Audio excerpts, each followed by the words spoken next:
My God, it's Stone Cold. The Hellraiser is back. Here we go.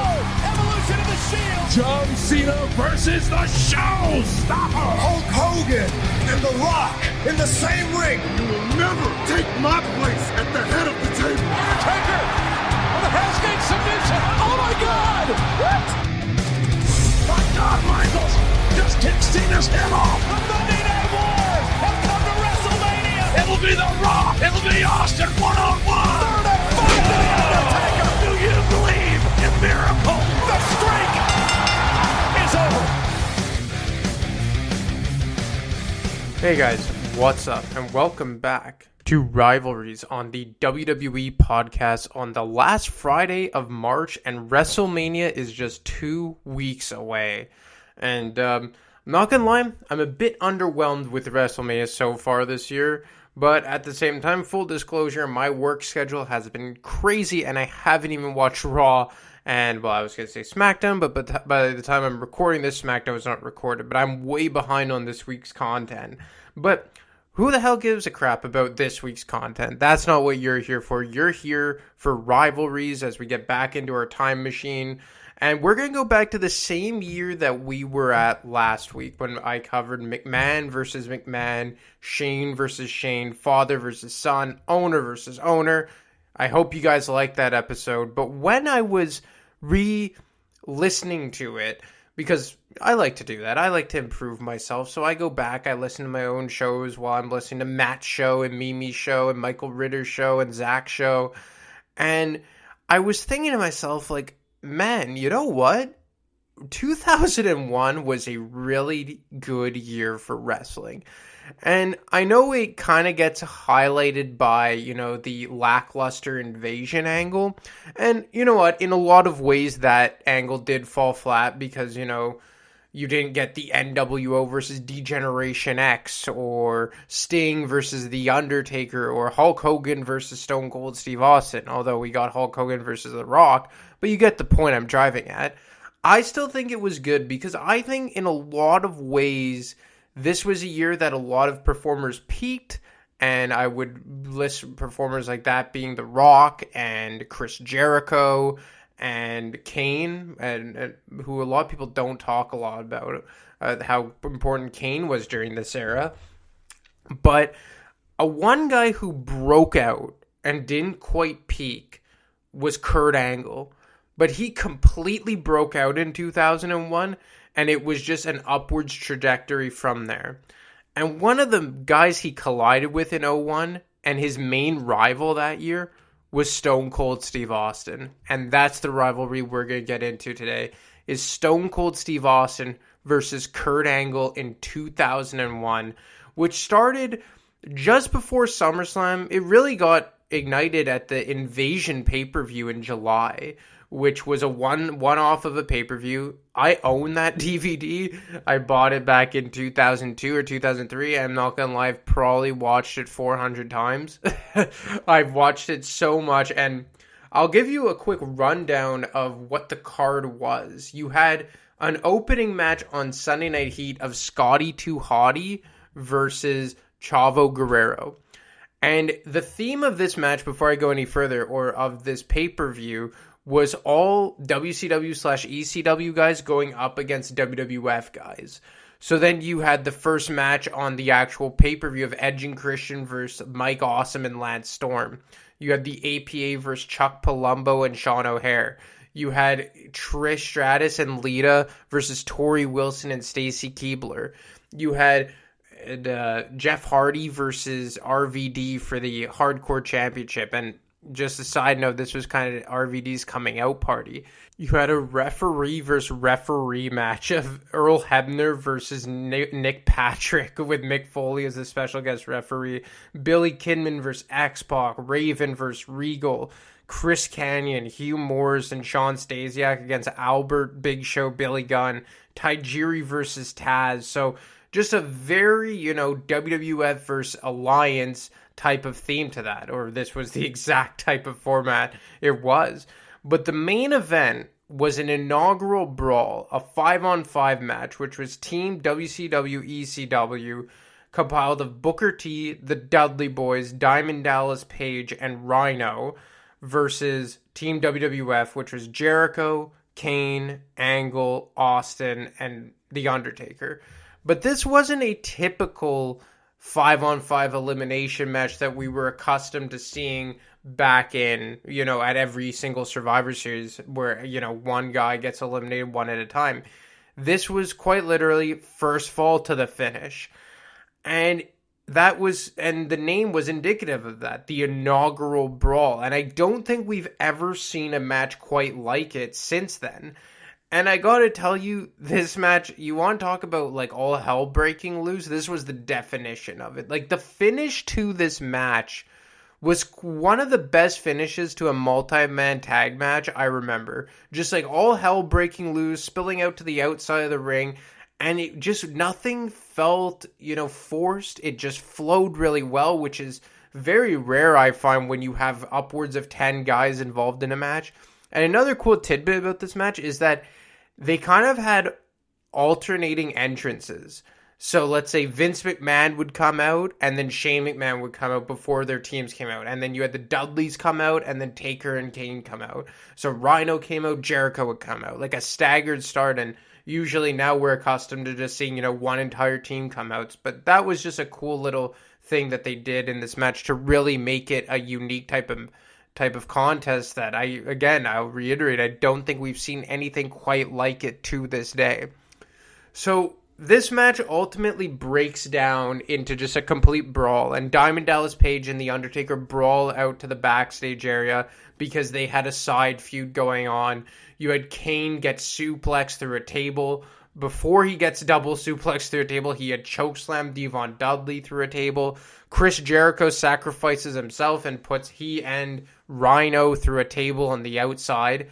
And while this is all going on, and it's just an absolute melee free-for-all, Stone Cold Steve Austin had been attacked from behind by Booker T and hurt his knee, and he was down and out for a good 5 to 10 minutes at this point. And then it really left Kurt Angle in all to fend for himself, rather, against Booker T and Bubba Ray Dudley. And what was cool about this is that Kurt Angle to this point was pretty much a full-blown heel. But in the build to this match, people started really getting behind him, and he organically changed into a babyface. And now, obviously, there was the booking that pretty much anyone who was on the side of Team WWF were the babyfaces, which was kind of weird about how this whole thing started, because as I brought up last week, it started with Shane versus Vince. And in their individual program and rivalry leading up to WrestleMania 17, Vince was the heel and Shane was the face. But the roles had really reversed since they brought in the entire WCW roster, and Paul Heyman joined alongside with Stephanie to bring in the ECW guys. So Kurt Angle is getting cheered here. And I remember when his music hit to come out for this match, you felt the crowd really behind him. And Jim Ross was talking him up, and Jim Ross and Michael Cole were on commentary here, which was a duo that we didn't see quite too often because they're both play-by-play guys. So when it came down to Kurt Angle against Booker T and Bubba Ray Dudley, you really felt the crowd getting behind the Olympic gold medalist.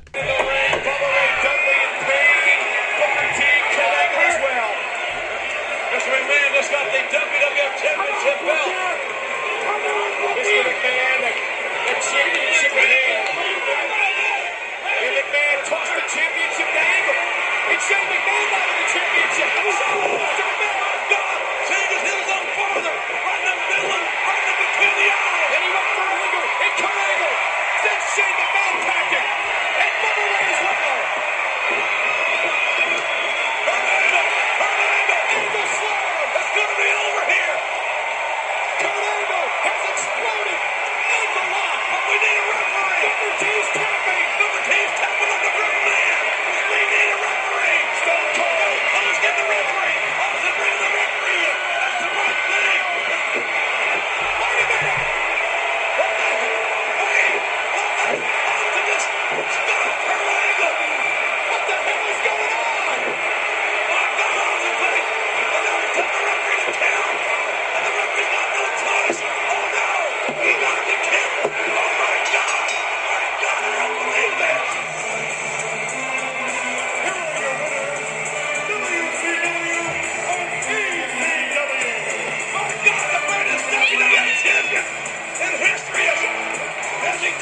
back on every damn one of them. What did we just witness? What is this crowd? 18,000 with. So that's how this really started. Just when Kurt Angle looked to have the match won for Team WWF, Stone Cold doubles down on his heel turn and turns on Team WWF, hits him with a stunner, drags Booker T on top of him, and gets Team Alliance the victory. And like I just said, doubles down on the infamous heel turn that started back at WrestleMania 17. And, I always found this weird that they made Austin turn heel and side with Team WCW, ECW. But I think it kind of really spoke volumes. Excuse me. It really spoke volumes to the lack of talent that they had on the WCW side, because you didn't have Hogan, you didn't have Steiner, you didn't have Nash, Hall, Sting. The biggest talents they had from WCW were Booker T and Diamond Dallas Page. And, aside from Diamond Dallas Page's historic rivalry with Jimmy King, he really didn't do much in WCW. I hope you guys got that reference. I just dropped to Ready to Rumble. Jimmy King was not an actual wrestler. He was a fictional character from... Did you guys ever watch that? I wonder if you guys have ever watched the movie Ready to Rumble with David Arquette and Scott Conn. Side note, that was in the twilight years of WCW, and they kind of threw a Hail Mary to get some publicity, I think. But side note, I've watched that movie probably 150 times, and that I'm not even joking. I know I said I watched Invasion 400 times, but Ready to Rumble, quite literally, I've watched 150 times, and I know people say it's a bad movie. It's my favorite movie of all time. I found it hilarious.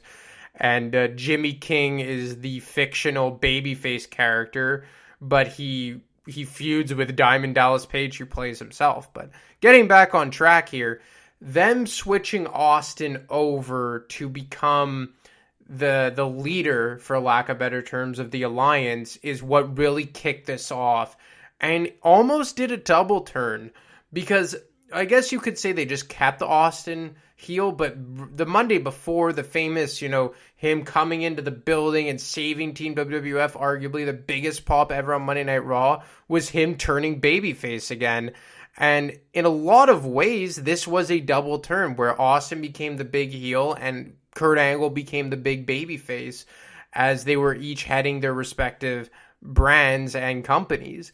And obviously, in a week after this, The Rock came back and he kind of became the face of Team WWF and kind of overshadowed Kurt Angle. But they kept Austin and Rock away from one another for in large part of this whole invasion angle, and they really honed in on Austin versus Kurt Angle, because I think at this point Austin Rock had kind of been beaten to death a bit. Not in the sense that people wouldn't want to see it, like who wouldn't want to see Austin versus Rock, but you had already seen it main event twice at a WrestleMania.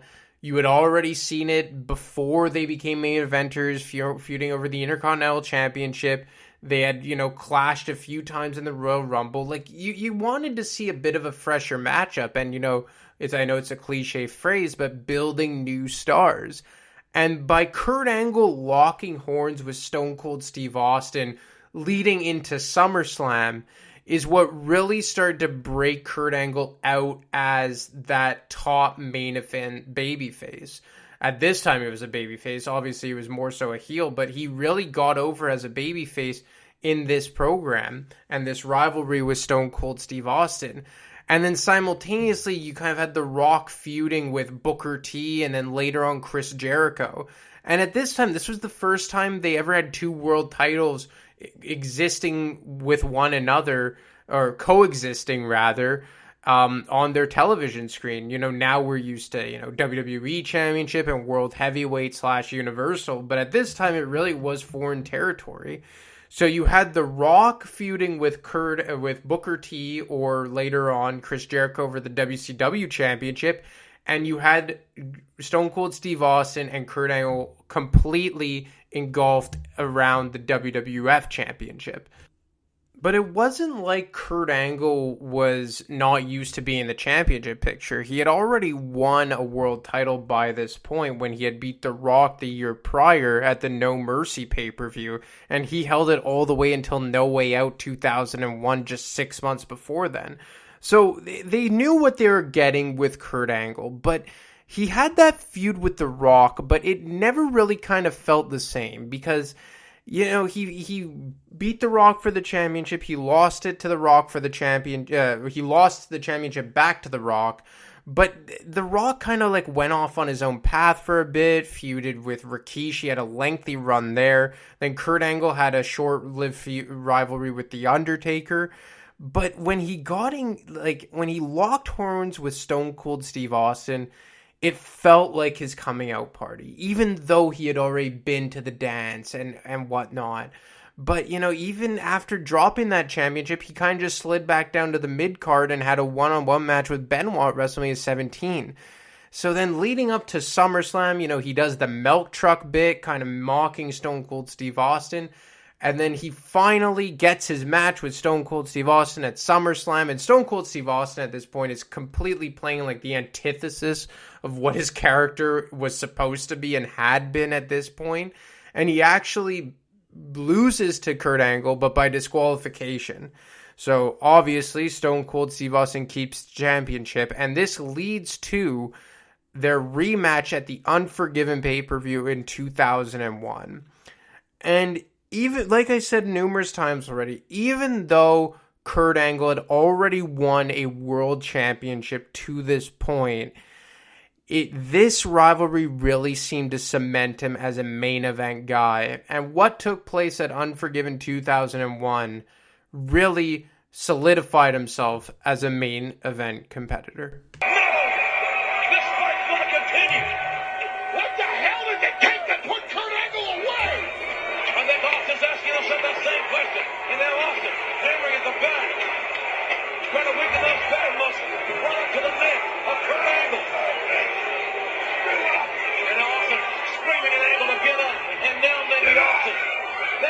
He's going to use the Stone Cold Stunner. I've seen this position over so many occasions. Here it comes, the Stone Cold Stunner. There's no hesitation here. Hit him on the knee. Put this man away. He's going to the Stunner. He's got it. He's got it. We're a new champion. And it's a beautiful shot. He's going for the win. To the goal.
Man, does Jim Ross ever not completely lose his mind after a big championship title change?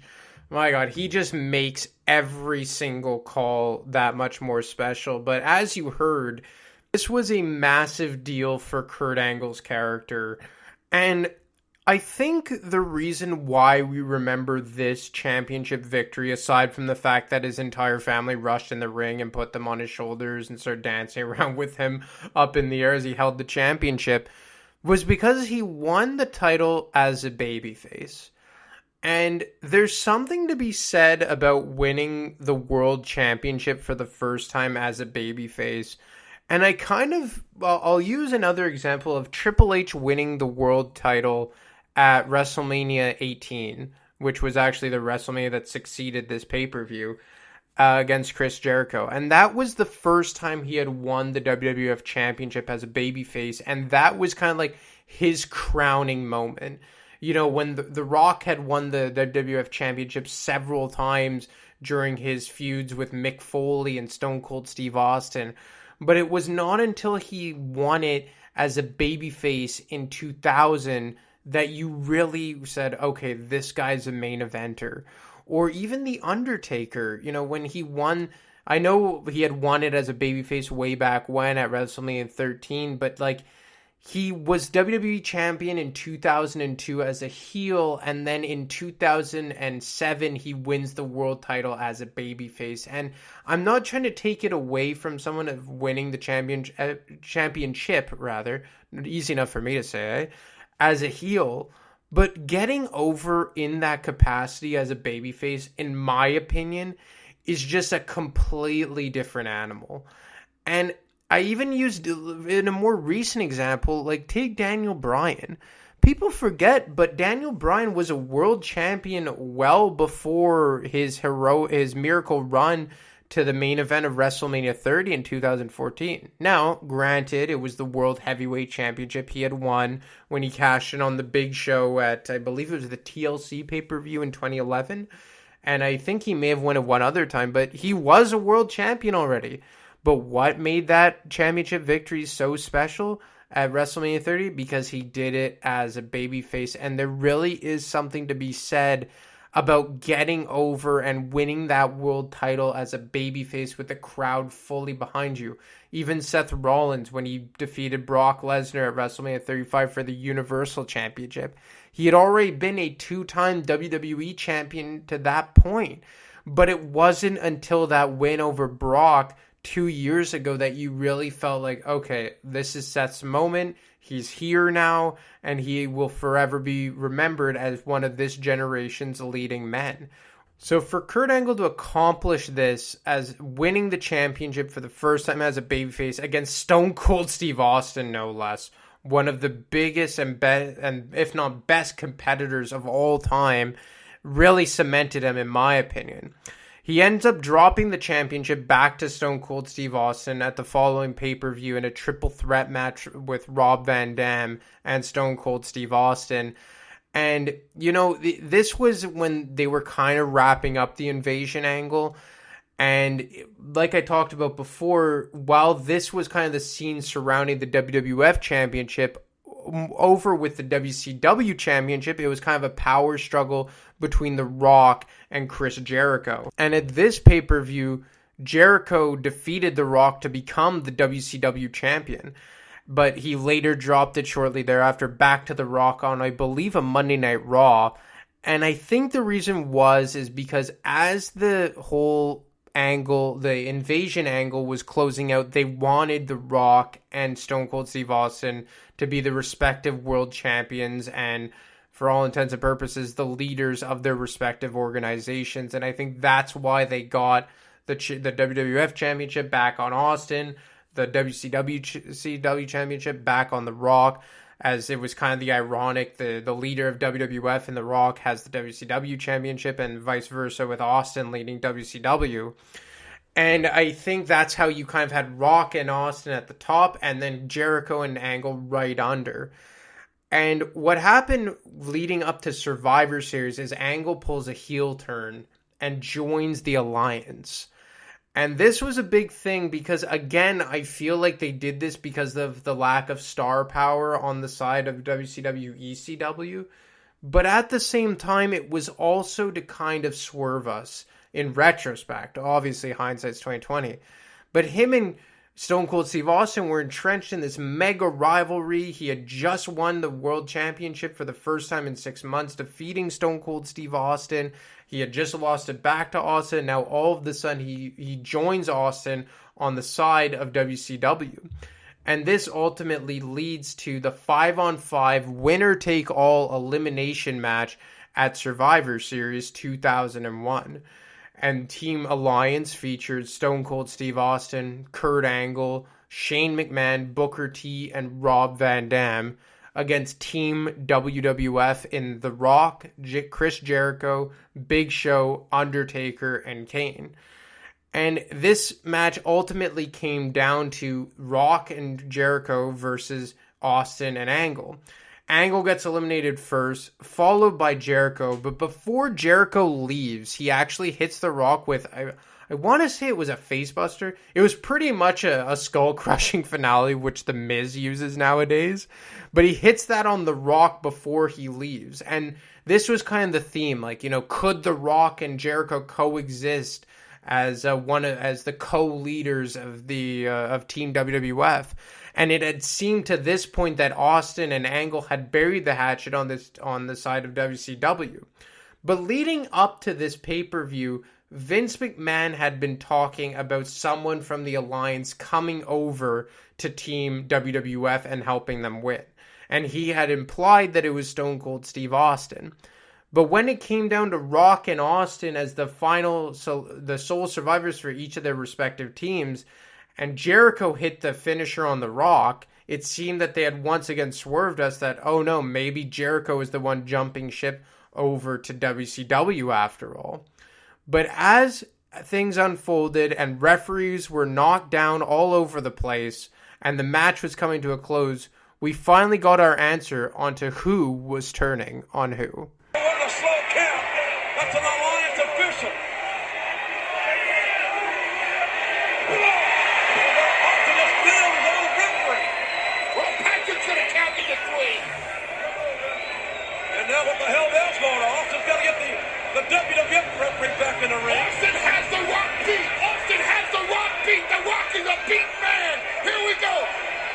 No. Austin thrown around the face of Earl Hebner. Then goes the referee.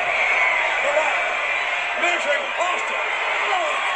Looking for the rock bottom.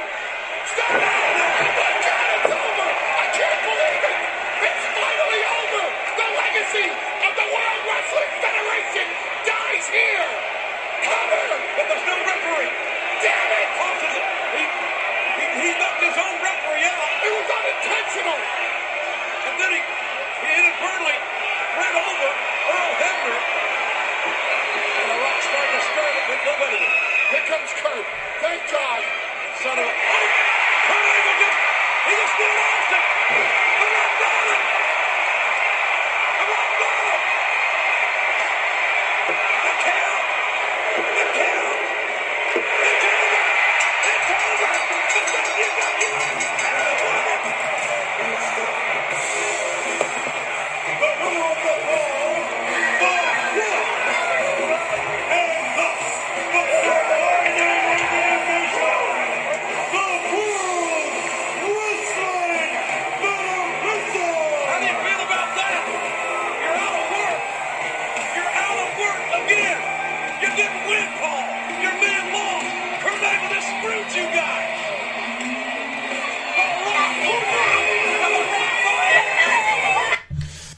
So as JR bluntly said to Paul Heyman, Kurt Angle screwed you guys. And that's what really kind of put a bow on this rivalry between Stone Cold Steve Austin and Kurt Angle, with Kurt Angle running out to the ring when it seemed that Austin had the match all but won, nails him in the head with the championship belt, sets up the Rock bottom, and the Rock gets the 1-2-3 to secure the victory for Team WWF. And then the iconic image of Vince walking out onto the stage, fist pumping. And it's funny because like this was supposed to be Vince finally closing the book on WCW and whatnot and finally winning, but in reality he had bought the company eight months prior, which I outlined on my show last week. So I always just found it funny that Vince had to quite literally beat WCW again for the second time in a span of 8 months. And like I said last week, it seemed like 2001 was peak Vince McMahon, both on screen and off screen. And then this led to the following night on Monday Night Raw when they did a double turn again, when Stone Cold Steve Austin was stripped of the WWF Championship and Vince McMahon was going to award Kurt Angle the WWF Championship for what he had done for the WWF. And automatically, Kurt Angle's back as a heel where he should be, and Stone Cold Steve Austin is back as a babyface just by Vince McMahon cutting this promo. But as he's about to award Kurt Angle the WWF Championship, he gets interrupted by Ric Flair, who reveals that he bought the shares of WWF from Stephanie and Shane, and they are now co-owners, and Vince cannot award Kurt Angle the WWF Championship. But although Ric Flair intervened, Stone Cold Steve Austin himself still had to give some payback for what Kurt Angle had done to him the night before. Ric Flair and Vince McMahon are partners in the WWF. Hold on a second, Austin, hold on a second. If anyone understands what I did last night, it's you. Austin's not gonna forgive. Austin got screwed by Angle at the Survivor Series, and then the rattlesnake is striking Kurt Angle. That's not Vince. Angle's about to be awarded a WWF title. That's not Flair interrupted. That's not Flair. Look out, it's him. He's in there. Vince McMahon pull him. Stone Cold off of Kurt Angle, and now Austin is kicking the hell out of Vince McMahon. Do something, Ric Flair. That's your business partner. You're being told. Save him. Kurt Angle slung down the ring like a scalded dog, and the rattlesnake is kicking the hell out of Vince McMahon, who just found out he's got a business partner. And his business partner is standing by watching with a big smile on his face. Ric Flair enjoying watching Vince McMahon get his ass kicked. What kind of business is this? What's happening here? My God, what has happened to sports entertainment? What a journey we're about to embark. So just like that, Stone Cold Steve Austin gets his short-term revenge on Kurt Angle and beats the hell out of Vince McMahon. And if there's a quick way for Stone Cold Steve Austin to turn babyface, is put a beating in on Vince McMahon. And this ultimately led to the Vengeance 2001 pay-per-view, which would crown the first ever undisputed champion. You had the first match for the WWF Championship between Austin and Kurt Angle, which Austin won. You had the same round of Jericho versus The Rock for the WCW Championship, which Jericho won, and Jericho ends up beating Austin in the final round to become the first ever undisputed champion in the WWF and later on WWE. And this really closed the book on Kurt Angle versus Stone Cold Steve Austin and their rivalry. And I don't think it gets talked about enough, and I don't think anyone has ever once referred to this rivalry that kind of highlighted the invasion angle. But the reason why I think they don't really talk about it a whole lot was WWF really just tries to gloss over everything that involves with Stone Cold Steve Austin being a heel.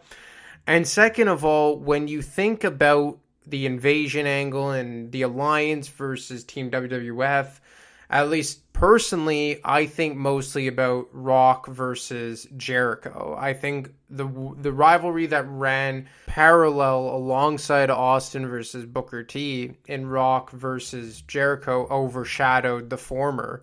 And, you still hear Jericho talk about his program with The Rock to this day and how good of chemistry they had with one another. And, Rock, I think The Rock kind of peaked in 2001 as the main babyface in WWF, the top babyface, especially with Austin as as a heel. And on Jericho's side, he won a world championship for the first time. And I know he had won the WWF championship for a day before this, but I'm not going to count that. But him winning the WCW championship was his first win as a world champion. And then he later on crowned himself as a main event competitor in December of 2001 when he became the first ever undisputed champion.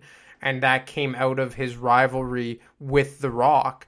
But even though theirs was good, Austin versus Angle was something special. And there weren't a whole lot of guys that Austin worked well with, but I found that his chemistry with Kurt Angle was really cool. And, I'm pretty sure Kurt Angle's the only one to have ever made Stone Cold Steve Austin tap out at Unforgiven when he beat him for the championship, which is a cool tidbit. And all the other underlying stuff of, like I previously mentioned, the milk truck, or I believe at one point Kurt Angle kidnapped Stone Cold Steve Austin, and how they were trying to win over Vince McMahon's attention when they were both on the same side playing guitar, and the whole cowboy hat image of them. backstage of Angle trying to fit in with Austin and McMahon.